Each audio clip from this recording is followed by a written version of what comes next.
Hoy me gustaría tratar con vosotros el tema que está en Mateo capítulo 16, versículo 15, cuando Cristo le pregunta a sus discípulos, ¿y vosotros quién decís que soy yo? Mateo 16, 15. ¿Y vosotros quién decís que soy yo? ¿Qué piensan los demás de mí? Es una preocupación que puede quitar la alegría de muchísima gente y que en muchísimos casos le cambia la forma como se comportan en público a muchas personas, le cambia su forma de ser. Es alguien en casa, luego cuando abre la puerta y sale, parece que es otra persona.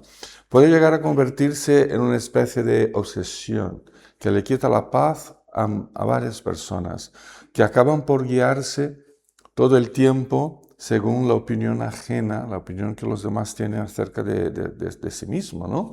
Pero de hecho, ¿qué piensan los demás de mí en general? Es algo que nos preocupa a todos.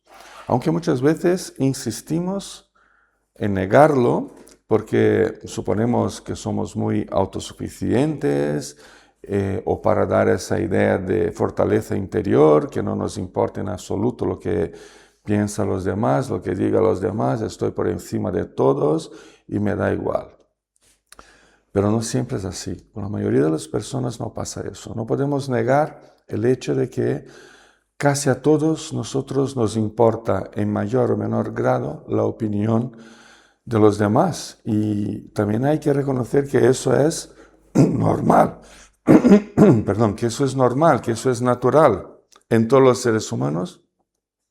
A medida en que somos personas que vivimos en familia, en sociedad, que nos relacionamos unos con otros, siempre pues, nos preocupa lo que piensan las personas.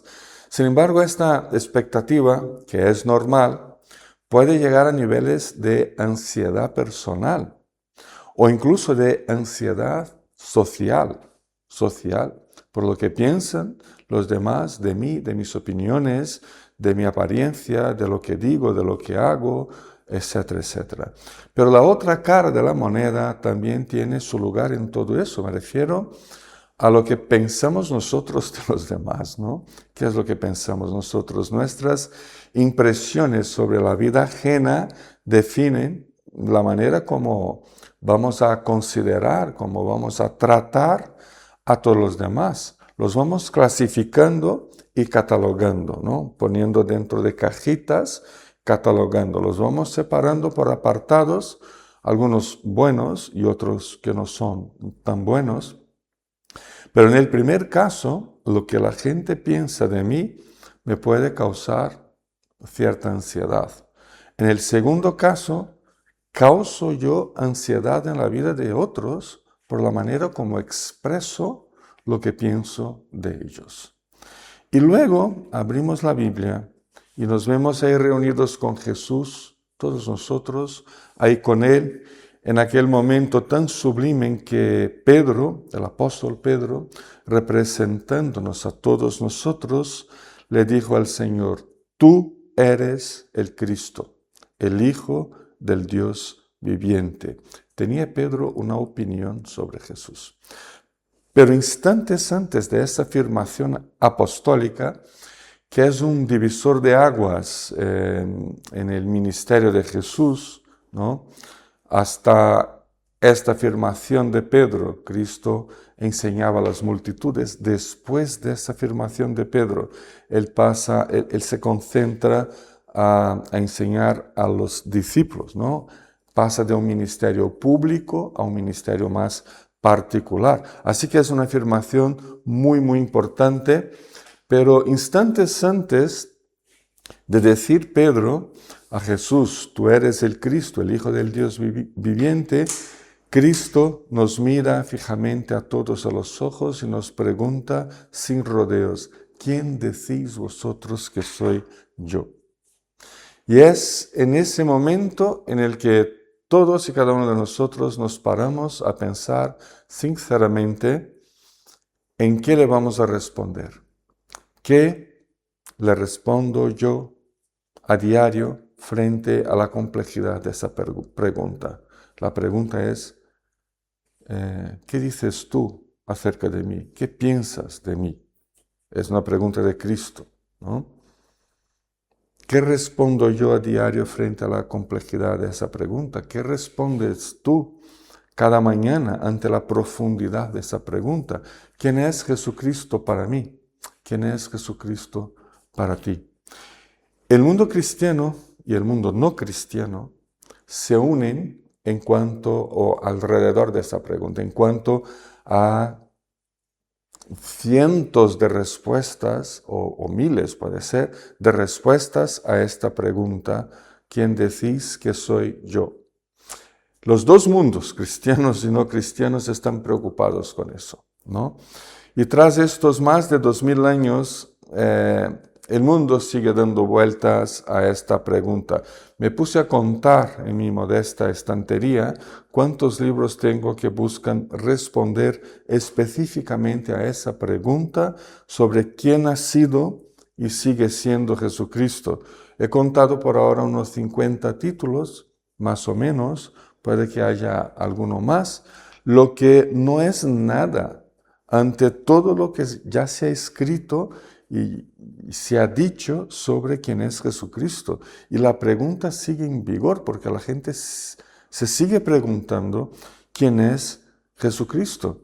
Y la gente sigue intentando responder a ¿quién dices tú que soy yo? Hace como unos 2 años, ¿no? He leído un libro de un noruego que escribe acerca de los filósofos contemporáneos nuestros que son ateos. ¿Qué es lo que dicen estos filósofos ateos acerca del apóstol Pablo? No sobre Jesucristo, ¿no? Él se dedicó a preguntarse qué dice la filosofía contemporánea acerca del apóstol Pablo. Y es sorprendente la cantidad de filósofos ateos que viven en nuestros días, ¿no? De varios lugares del mundo, sobre todo de Europa, que están escribiendo comentarios sobre Romanos y 1 Corintios. Y el título de esa obra, de este autor noruego, es Pablo, el apóstol de los ateos. Curioso, ¿no?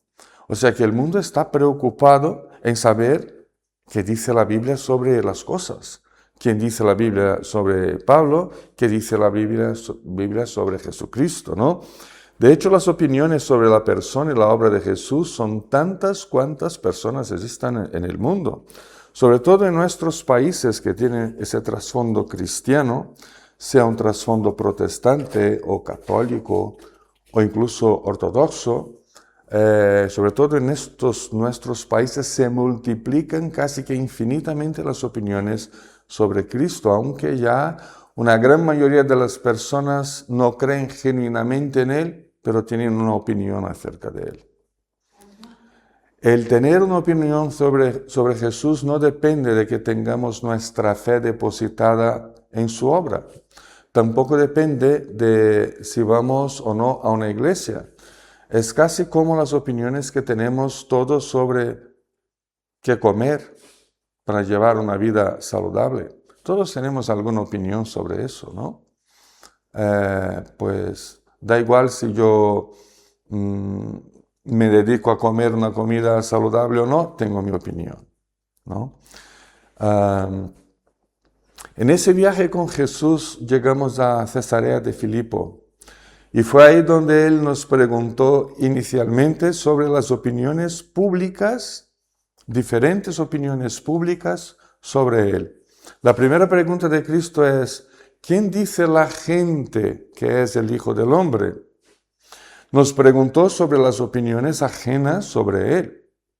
Ciertamente como para introducir la siguiente pregunta, que es la que más le interesaba, que era medir nuestro conocimiento teórico y práctico acerca de su persona. Y les dimos las principales opiniones de la gente acerca de Él. Le dijimos nosotros, pues, Señor, mira, unos dicen que es usted Juan el Bautista, otros que Elías, y otros que Jeremías o algunos de los profetas. Ciertamente que con esas respuestas le dejamos claro a Cristo que estamos pendientes de lo que la gente dice, piensa y habla acerca de Él. Quizás más pendientes de lo que la gente dice que de lo que creemos nosotros. Pero de hecho es muy importante saber qué piensa, qué dice la gente sobre Jesucristo. Las opiniones contemporáneas sobre la persona y sobre la obra de Jesús configuran de alguna manera la plataforma principal sobre la que vamos a anunciar el mensaje de su Evangelio. No vamos a anunciar el mensaje del Evangelio, por ejemplo, en nuestro país, o por toda Europa, por toda Latinoamérica, por muchísimos otros países del mundo. No vamos a anunciar el mensaje del Evangelio a personas que jamás tuvieron ninguna información sobre Jesús, cualquiera que sea, no. Vamos a hablar a personas que ya tienen una plataforma de pensamiento, de sentimiento, de experiencia, positivas o negativas, da igual, acerca de la religión, del cristianismo, de Jesús, y que ya tienen sus propias opiniones. No tiene mucho sentido hablar de Cristo a un público que vivió hace 250 años en otro continente. No, hablamos de Cristo aquí, para las personas de ahora, de hoy, nuestros vecinos, nuestros familiares. Por eso nuestra responsabilidad misionera de testificar sobre quién es Jesús está puesta sobre el mundo de hoy, sobre nuestros contemporáneos, sobre nuestras familias y amigos y vecinos y compañeros de trabajo con sus buenas y malas experiencias religiosas.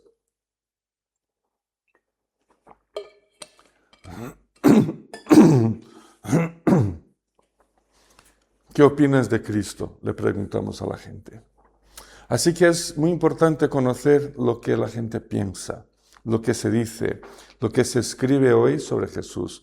Al igual que es muy importante conocer mejor uno mismo, a Cristo. Eso es lo más fundamental que hay, ¿no?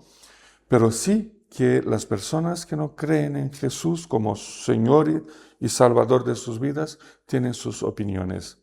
Hay un señor de Córdoba, Antonio Piñero, no sé si os suena su nombre, que es agnóstico. Él no cree en nada, ¿vale? Pero es internacionalmente reconocido como una de las principales personas vivas en el mundo de hoy acerca de Jesús. O sea, sus libros tiene, no sé si puedo decir cientos de libros sobre Jesús, pero tiene por lo menos docenas de libros escritos sobre Jesús, sobre su persona, sobre su personalidad, sobre su relación con la cultura judía, sobre el origen judío de Jesús. Él es considerado hoy quizás el número 1 del mundo sobre conocimientos y estudios acerca de la persona de Jesús. Pero él no cree en Jesús como Señor de su vida. Y ese es el sentido que tiene la pregunta de Cristo a nosotros, ¿no? Se dirige a nosotros con ese toque, un toque de cierta inquietud de nuestra parte. Está bien lo que conocemos de Cristo. Cuando Él nos pregunta, ¿quién decís vosotros que soy yo?, pues da un poquito de temor, de miedo, ¿no? Nos ponemos un poquito en alerta. El propio Cristo me pregunta qué creo acerca de Él, qué pienso acerca de Él, cómo me relaciono con Él, qué respuesta le doy a nivel personal a su gracia, a su amor, a quien Él es. Por eso empezamos la mañana leyendo Romanos 1, 3 y 4, porque el apóstol Pablo nos define quién es Jesús, ¿no? Y eso nos levanta esa pregunta interna, ¿no? Está bien, lo que yo sé, lo que conozco acerca de Cristo, ¿es suficiente lo que conocemos acerca de Cristo? ¿Se trata de un conocimiento meramente informativo e intelectual? ¿Se trata de un conocimiento meramente especulativo o intuitivo? ¿Se trata de un conocimiento derivado únicamente de mis experiencias religiosas y espirituales? Si ahora mismo un familiar, un amigo, un vecino, un extraño nos preguntara, ¿quién de hecho es Jesucristo para ti?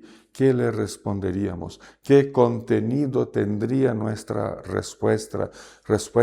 ¿Sobre qué base le responderíamos nosotros? Pero tras escuchar la respuesta de los discípulos sobre la opinión de los demás de su época, Cristo los mira a los ojos y empieza su pregunta con ¿y vosotros? ¿Y vosotros?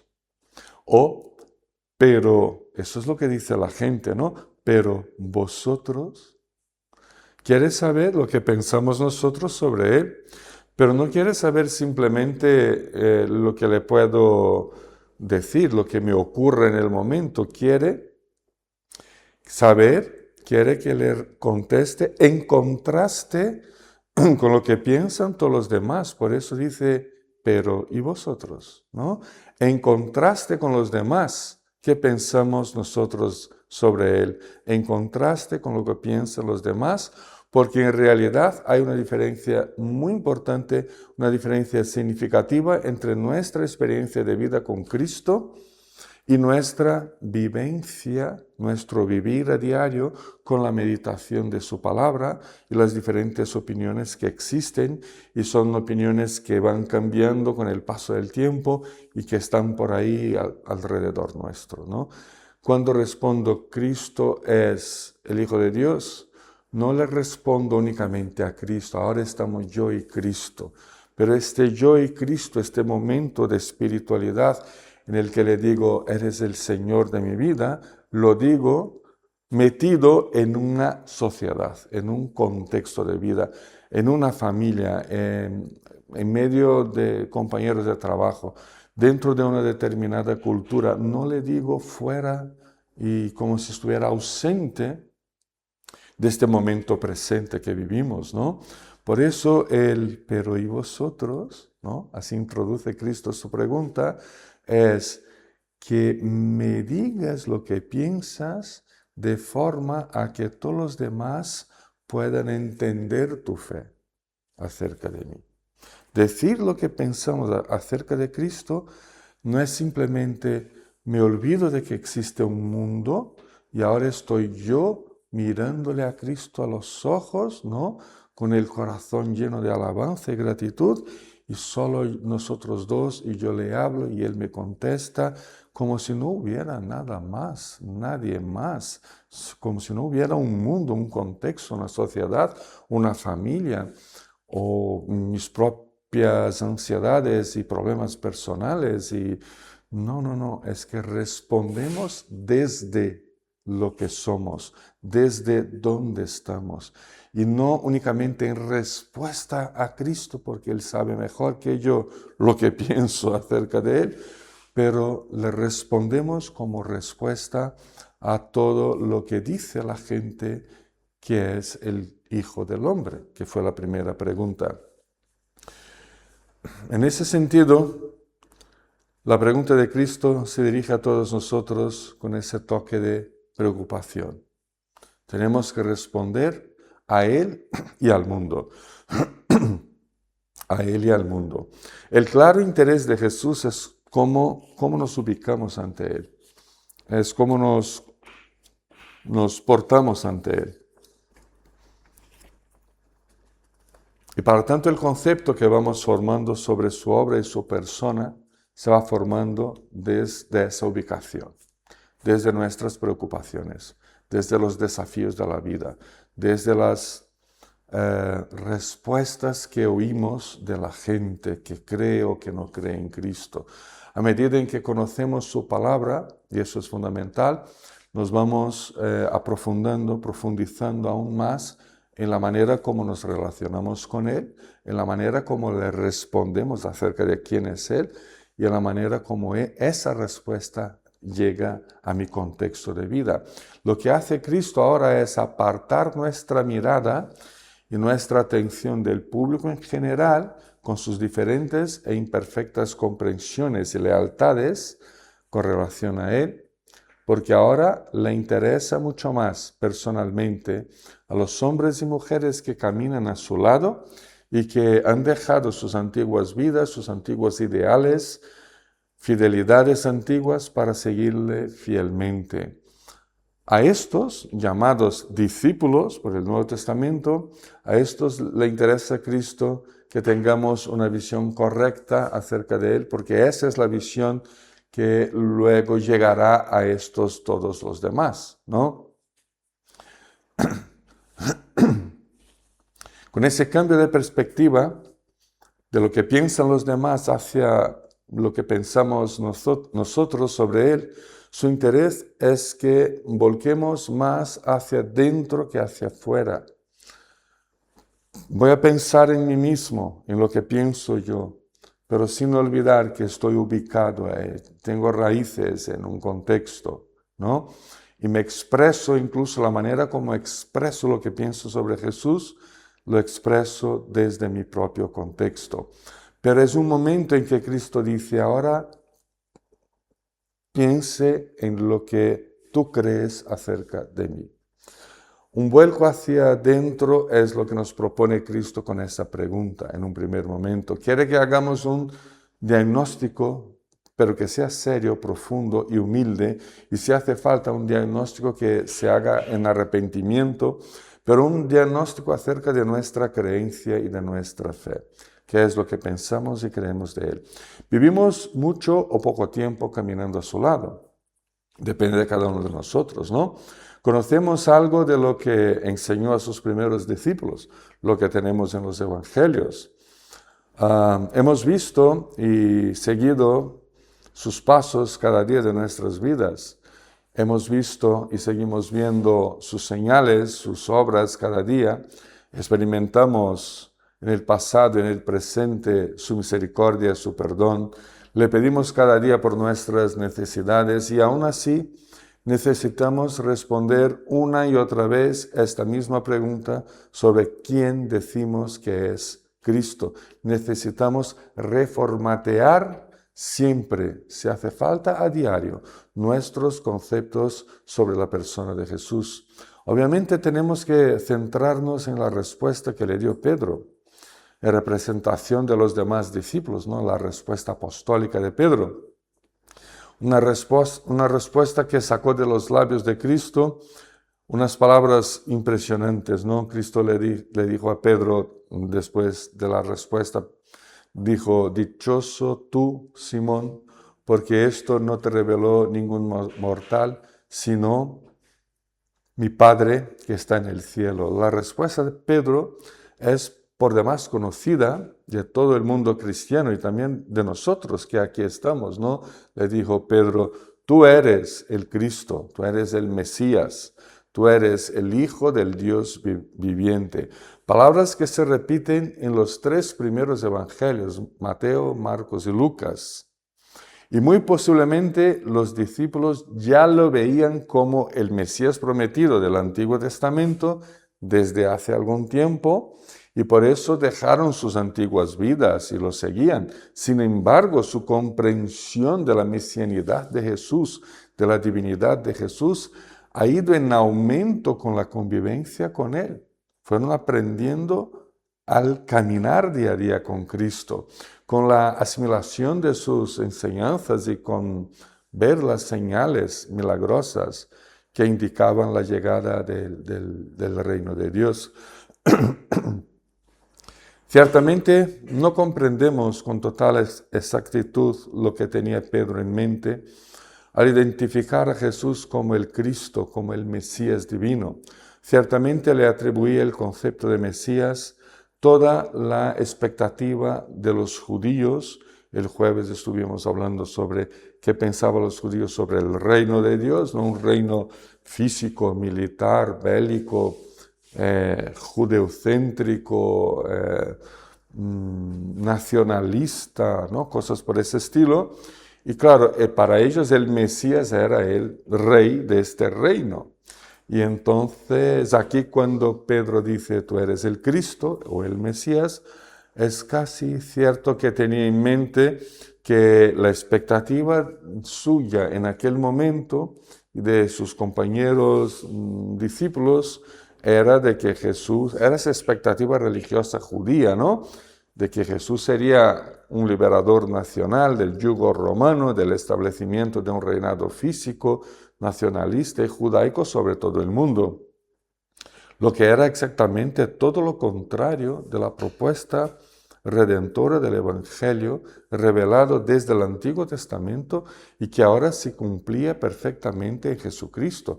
Por ejemplo, vemos en Hechos capítulo 1, versículos 6 y 7, que esa seguía siendo la perspectiva bíblica que tenían los apóstoles aún después de la resurrección de Cristo, cuando le pregunta a Cristo resucitado, ¿no? Señor, llegó el momento de que restaures el reino a Israel, y Cristo empieza su respuesta con un rotundo no.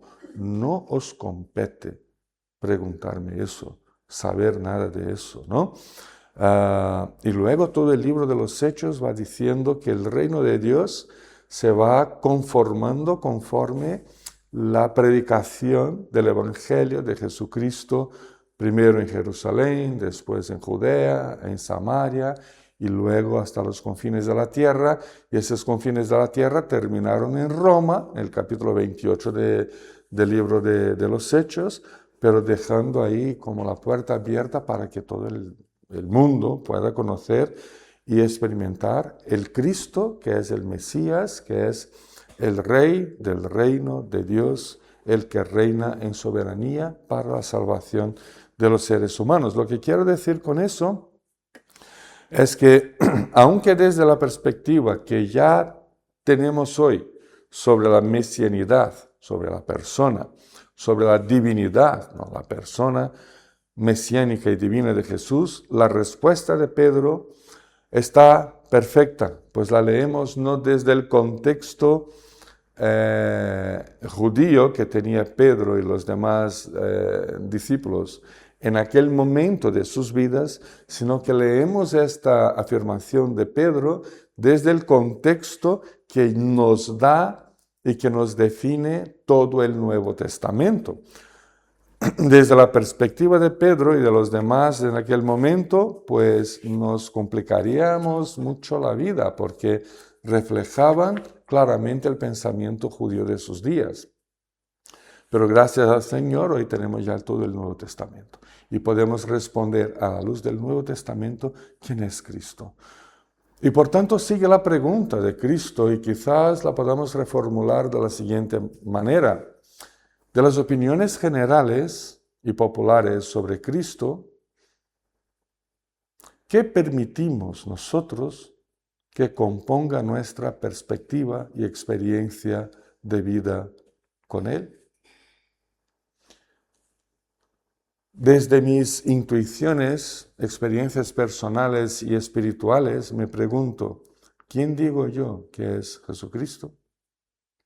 Es muy importante que firmemos nuestros conceptos, nuestras experiencias con Cristo en las Sagradas Escrituras, buscar en la Biblia quién es Jesús, escudriñar poco a poco en sus propias enseñanzas quién es Jesús y cómo nos hará falta muy a menudo cambiar nuestras perspectivas adecuándolas a las enseñanzas de la palabra de Dios. Será parte fundamental y permanente de nuestra respuesta a la pregunta sobre quién es Jesús para nosotros. No había planeado responder a esa pregunta, pero sí desafiaros a pensar en quién es Cristo para ti. Que el Señor nos guíe en nuestro camino de permanente comprensión de la persona y de la obra de Jesús. Amén.